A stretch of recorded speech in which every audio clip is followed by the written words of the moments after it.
सोचिए, एक आवाज जो सुरों से करोड़ों दिलों को छूती थी, वो अब सियासत की गलियों से गुजरकर बिहार की विधानसभा तक पहुंच गई है। जी हाँ, हम बात कर रहे हैं मैथिली ठाकुर की। ये कहानी है उनके सुर से सियासत तक के सफर की। चलिए समझते हैं कि ये सब कैसे हुआ।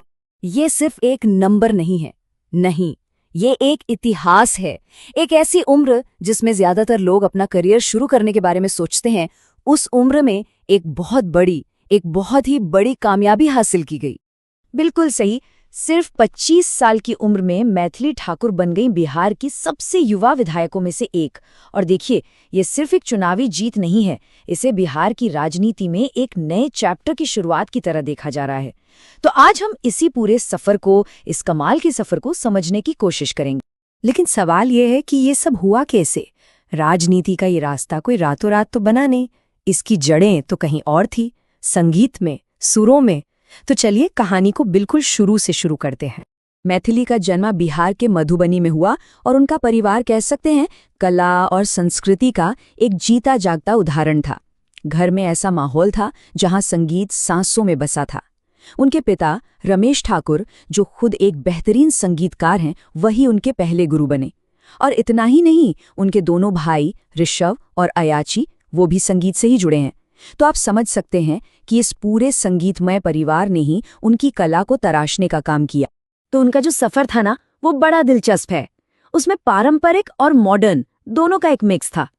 देखिए, शुरुआत हुई शास्त्रीय संगीत की ट्रेनिंग से। फिर वो रियलिटी शोज में गईं, जहां देश ने पहली बार उन्हें पहचाना। लेकिन जो असली गेम चेंजर था, वो था सोशल मीडिया। वहां से उन्हें करोड़ों फैंस मिले जो सीधे उनकी कला से जुड़ पाए। और फिर जब उन्हें उस्ताद बिस्मिल्लाह खां युवा पुरस्कार मिला, तो समझ लीजिए कि उनकी प्रतिभा पर एक राष्ट्रीय मोहर लग गई। और यहीं से वो दौर शुरू होता है जब मैथिली ठाकुर सिर्फ एक नाम नहीं रहीं, वो बिहार से निकलकर पूरे देश की आवाज बन चुकी थी। एक तरह से वो एक कल्चरल आइकॉन बन गई थी। उनकी सबसे बड़ी खूबी क्या थी? उनकी वर्सेटैलिटी। मतलब वो मैथिली और भोजपुरी लोकगीत भी गाती थीं, हिंदी गाने भी, और दिल को छू लेने वाले भजन भी।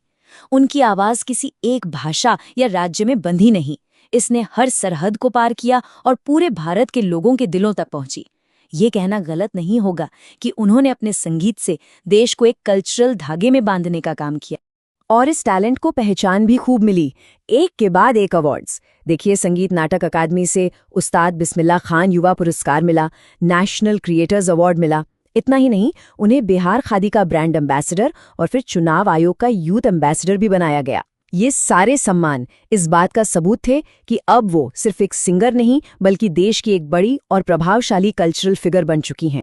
और ठीक यहीं कहानी में एक बड़ा ट्विस्ट आता है।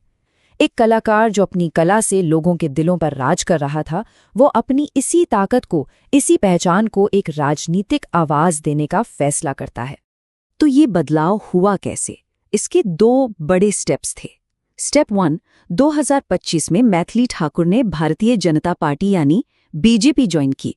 और स्टेप 2, पार्टी ने भी उन पर भरोसा दिखाया और उन्हें अलीनगर विधानसभा सीट से अपना कैंडिडेट बना दिया। अब ये अलीनगर सीट क्या है? देखिए, ये सिर्फ कोई आम चुनावी सीट नहीं है। ये दरभंगा जिले में आती है, जिसे मिथिलांचल का कल्चरल हार्ट, मतलब सांस्कृतिक दिल माना जाता है। तो वहां से चुनाव लड़ने का मतलब था सीधे सीधे मिथिला की संस्कृति और उसकी पहचान का चेहरा बनना। तो अब बात करते हैं उनकी पॉलिटिकल जर्नी के क्लाइमैक्स की, चुनाव और वो नतीजा जिसने एक नया इतिहास लिख दिया। 11,730 ये वो नंबर है जिसने जीत और हार का फैसला किया, एक बड़ा निर्णायक आंकड़ा। और ये सिर्फ वोटों का अंतर नहीं था। सोचिए, लगभग 11,730 वोटों से उन्होंने आरजेडी के एक सीनियर और अनुभवी नेता विनोद मिश्रा को हराया। इसे कई लोग नए दौर की राजनीति की पुराने समीकरणों पर एक बहुत बड़ी जीत के तौर पर देख रहे हैं। और ये जो वोटों का फासला है ना, ये पूरी कहानी खुद ही बता देता है। मैथिली ठाकुर को जो वोट मिले, वो उनके प्रतिद्वंद्वी से कहीं ज्यादा थे। ये साफ दिखाता है कि जनता ने उन्हें एक क्लियर और मजबूत मैंडेट दिया था। तो नतीजा एकदम साफ था। अलीनगर ने अपना फैसला सुना दिया। भारतीय जनता पार्टी की उम्मीदवार मैथिली ठाकुर चुनाव जीत चुकी थीं। और इसी जीत के साथ उन्होंने इतिहास रच दिया। महज 25 साल की उम्र में बिहार विधानसभा की सबसे युवा सदस्यों में से एक बनकर। तो अब सवाल ये है कि एक एमएलए के तौर पर उनकी प्राथमिकताएं क्या हैं? उन्होंने ये साफ किया है कि उनका फोकस रहेगा जनसेवा पर, लोकल डेवलपमेंट पर और खास तौर पर शिक्षा, स्वास्थ्य और संस्कृति को आगे बढ़ाने पर। और ये बड़ी दिलचस्प बात है कि वो अपनी कल्चरल जड़ों को ही अपनी पॉलिटिकल पारी का आधार बना रही हैं। तो इस पूरी कहानी के बड़े टेकअवे क्या हैं? पहली बात, कल्चरल पावर को पॉलिटिकल पावर में बदला जा सकता है। दूसरी बात, युवाओं के लिए राजनीति में एक नया रास्ता खुल सकता है। तीसरी बात, रीजनल कल्चर को स्टेट पॉलिटिक्स में एक दमदार आवाज मिल सकती है। और सबसे बड़ी बात, ये सब कुछ महज 25 साल की उम्र में हासिल किया। मैथिली ठाकुर की ये पूरी जर्नी हमें एक बहुत बड़े सवाल के सामने लाकर खड़ा कर देती है। क्या युवा कलाकार पॉलिटिक्स का भविष्य है? क्या आर्ट, यूथ और गवर्नेंस का ये कॉम्बिनेशन आने वाले समय की राजनीति की तस्वीर बदलेगा? खैर, ये एक ऐसा सवाल है जिसका जवाब तो हमें आने वाला वक्त ही देगा।